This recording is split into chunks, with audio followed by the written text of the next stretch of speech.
If you're really intending to do self-learning, I really recommend you to. I've been with Sejong for almost close to a year now. Sejong Korean International School, Sejong Korean Language School in Singapore, at Tanjong Pagar. My next term is going to be the intermediate levels. At the same time also, I've had a lot of supplementary materials to help me to learn Korean. My go-to is Talk to Me in Korean. These are their textbooks. These are their workbooks. What I like about these books is that I want to show you, I have been writing, scribbling, and whatever quite regularly. So what I like about Talk to Me in Korean and having these books of this size even is that when I'm traveling, I do bring out these books and I take out my pen, sit on my seat, and I start learning different grammar points. And then once I'm done with a chapter, for example, and I have a bit more space and a bit more time, I will actually go on to the workbooks. So there are certain like crossword puzzles, and then there are things like, can you translate the word to English and then explain how do you use certain grammar points and so on and so forth. At the back of each book, there is an answer key, is that what you call it? I've not been in school for a while. Answer key. I'm currently trying to diligently finish level 1 and level 2. I think it's a good refresher course also for me. Does this pair well with my syllabus in Sejong? I think in some ways yes, but Sejong's teaching is a little bit different than self-learning with Talk to Me in Korean. There was a point where it felt like I simply overwhelmed myself a bit too much with too much information, so a lot of things were coming in, but they were not retaining in my head, so I had to slow down a bit. Couple of months or something, I've been not so diligent in my Korean studies because life has been 너무 바빠요. I bought new books from Talk to Me in Korean, and this was highly recommended by a lot of people who were trying to prepare for TOPIK. I intend to take my TOPIK exam this year. Quite soon actually, I just realized what date it was. But very soon, Sejong recommended I actually took TOPIK 1 or 2 after intermediate term 2.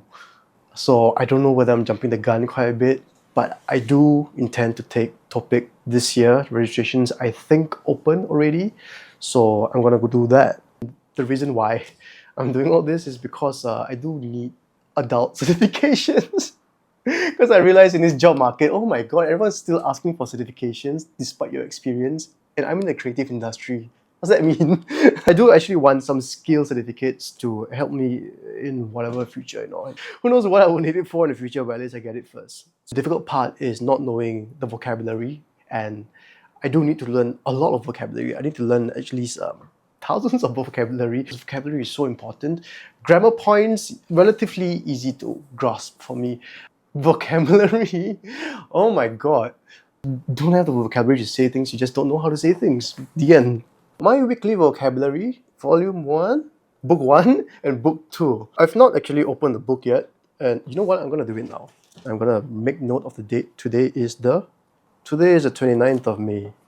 So 29th of May, I'm gonna sign it first, and this is to mark the start of my journey for my TOPIK exam, I guess. So the way this works is every day you open up a book and you learn a new word. For example, this word is 노래. 노래 means song. You have like 노래방, 사랑 노래, 노래 소리, 신나는 노래, then 노래를 듣다. Then you have sentence examples like the one at the bottom. 이 노래 채우나요? 노래방 갈래요? 이 노래 것 같아요. As you read the sentences, in blue, it also tells you the meanings of other words that you might not know. You learn the words in context, and I think that's a very great way to learn new words. I'm actually going to start on this soon. I have so much work to do. I'm actually going for a shoot in an hour. If you're really intending to do self-learning, I really recommend you to. I really recommend you to get Talk to Me in Korean materials. Talk to Me in Korean materials are great for self-learners, but I really do recommend that one of the best ways for you to learn a language is to immerse yourself in the language. You do need to speak the language and practice the language in real life. Whether it's to be around a very Korean environment, or you consume a lot of Korean media and you try to speak it, because you will make mistakes. You need to make mistakes. You need to say stupid sentences. You will speak gibberish for a very long time. But you need to do this process because then you'll be a lot more comfortable with speaking the language. Yeah, so these are my recommendations. Thank you so much. See you next time.